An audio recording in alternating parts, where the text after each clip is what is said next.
महंगे फलों में शुमार ड्रैगन फ्रूट्स की खेती अब छत्तीसगढ़ के बस्तर में भी होने लगी है। बड़ी मात्रा में इस फल के उत्पादन होने से बस्तर के स्थानीय ग्रामीणों और किसानों को इसका फायदा मिलेगा। ये फल बस्तर में कम दाम और आसानी से मिलने के साथ इसे दूसरे राज्यों में भी भेजा जा रहा है। औषधीय गुण और एंटीऑक्सीडेंट, प्रोटीन, फाइबर, विटामिन और कैल्शियम से भरपूर ड्रैगन फ्रूट्स की पहचान केवल भारत में ही नहीं बल्कि पूरी दुनिया में है। कोंडागांव के साथ बस्तर जिले में भी इस ड्रैगन फ्रूट की खेती के लिए प्रयास किया गया और यहाँ का वातावरण इसके अनुकूल पाया गया। बस्तर जिले में जहाँ तक ड्रैगन फ्रूट की खेती का सवाल है, तो अभी ड्रैगन फ्रूट की खेती के लिए किसान भाई यहाँ के आगे बढ़ रहे हैं, आगे आ रहे हैं।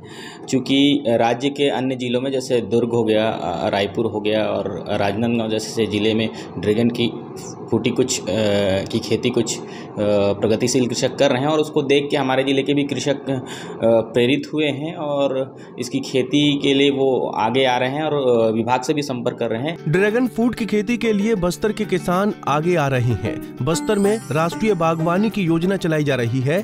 इसके तहत किसान इसकी खेती कर सकते हैं, जिसमें अनुदान का प्रावधान है। वर्तमान में बस्तर में 80 से 100 हेक्टेयर में खेती की जा रही है।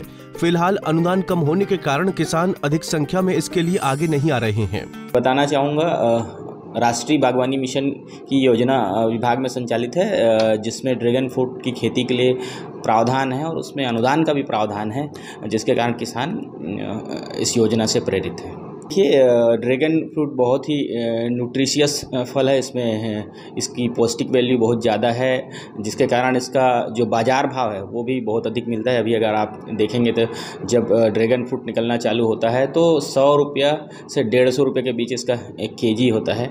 जिले में वैसे तो बहुत ज़्यादा एरिया में ड्रैगन फ्रूट की खेती नहीं हो रही है, लेकिन चूँकि अभी इसकी शुरुआत है इसलिए लगभग 80 से 100 हेक्टेयर एरिया में इसकी खेती हो रही है और लगातार ये एरिया बढ़ रहा है। जरूर आने वाले समय में हम चूँकि अभी इसमें जो अनुदान है वो थोड़ा कम है, आने वाले साल में हम शासन को ये प्रस्ताव भेजेंगे कि इस अनुदान की सीमा को बढ़ाई जाए ताकि ज़्यादा से ज़्यादा किसानों को हम यहाँ के लाभान्वित कर पाएँ। आखिरकार 4 सालों की मेहनत के बाद अब बस्तर के आदिवासी किसान और कोंडागांव के दंतेश्वरी हर्बल समूह इसके पैदावार को लेकर सफल हुए। कोंडागांव के साथ साथ बस्तर में भी 6000 से ज्यादा पौधों ने न केवल हरित हुए बल्कि इनमें उत्पादन भी होने लगा है। स्थानीय स्तर के साथ साथ अब इस उत्पादित फलों को आंध्र प्रदेश, तेलंगाना, महाराष्ट्र और दिल्ली में भी भेजा जा रहा है। पंजाब केसरी टीवी के लिए अमन शाह की रिपोर्ट।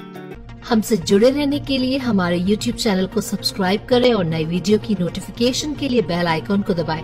अगर आप ये वीडियो Facebook पर देख रहे हैं तो लाइक जरूर करें और ज्यादा से ज्यादा शेयर करें। धन्यवाद।